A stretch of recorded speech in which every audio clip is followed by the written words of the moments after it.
corporations, you name it.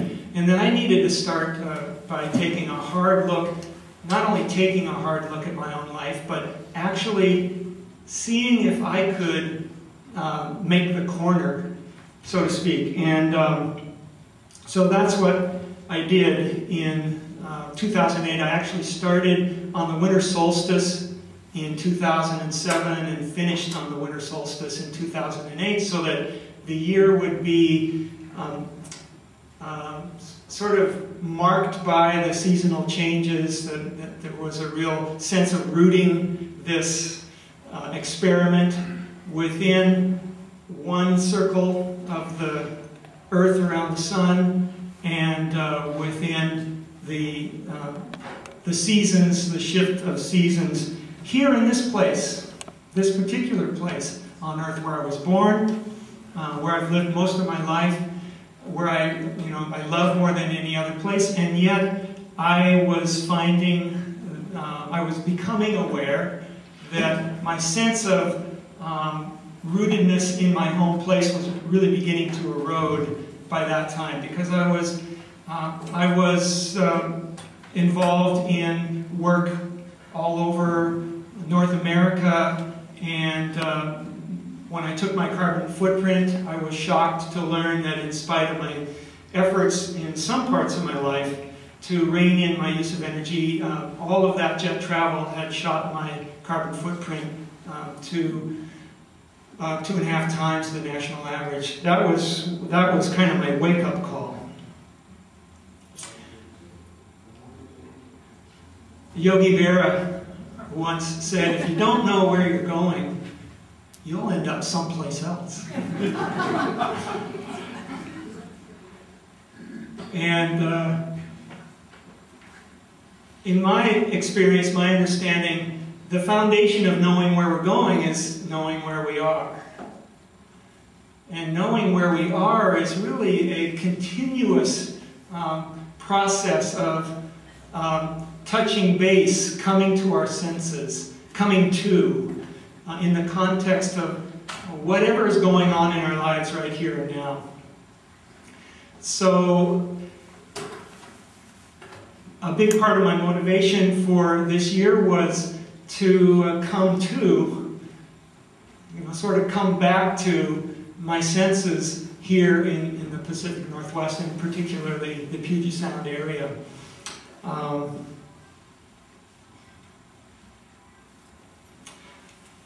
And the fundamental understanding that drove that for me was the sense, and remains the sense, that the art of homecoming, our capacity to actually realign our lives with where we are, reinvigorate our sense of place, our commitment to place, that actually has a great deal to do with our chances of making the corner with climate change and some of the really large issues that we face. Because it's our behaviors, it's the choices we make every day, each one of us, that really is driving some new challenges that we haven't faced before.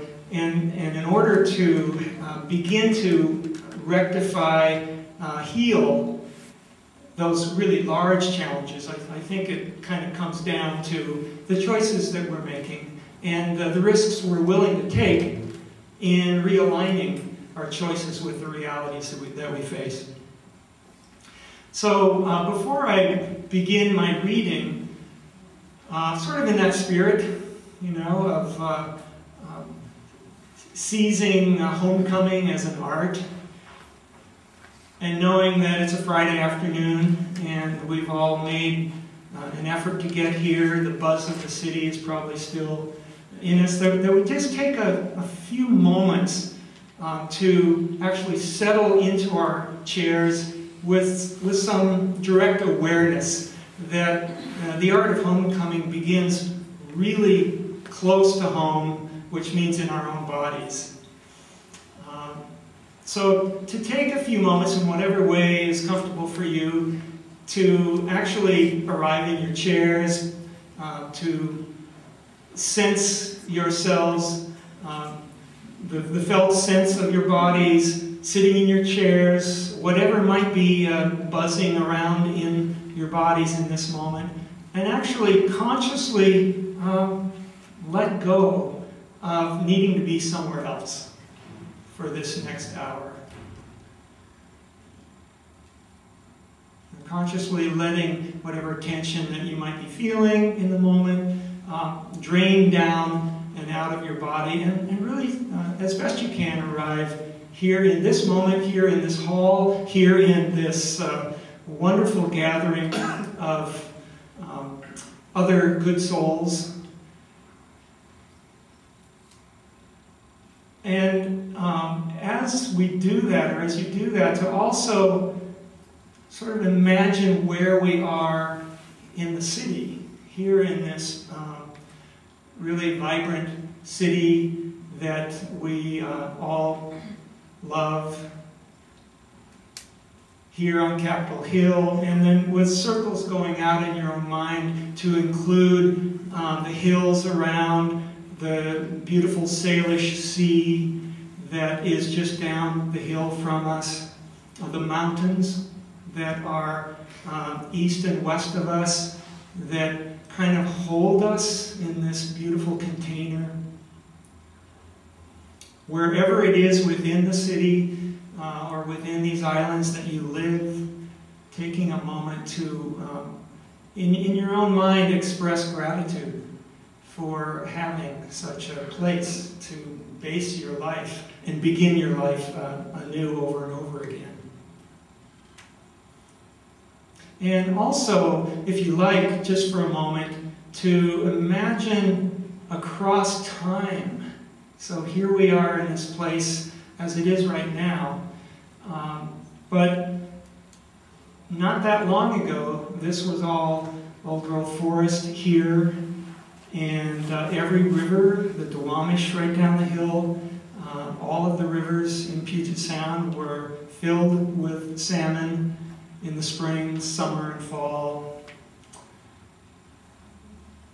Peoples who lived here in a way that did not disrupt the vibrancy of the place that we live for many, many centuries. And then also extending that regard into the future. Imagining, if you like, a 500-year plan and perhaps a 10,000-year plan for how we can begin to put this back together in a different kind of way, put our lives back together in a different kind of way that's oriented with that really long view that includes our ancestors, includes the past, includes the possibilities for the future that we don't know what they are, but they depend on us. I want to share a poem that's dear to my heart by the Northwest poet David Wagner, a poem called Lost.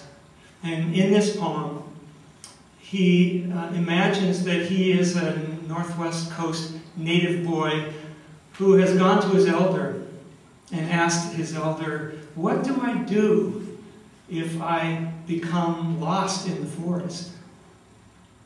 And these are the words that the poet imagines coming to the boy from the elder.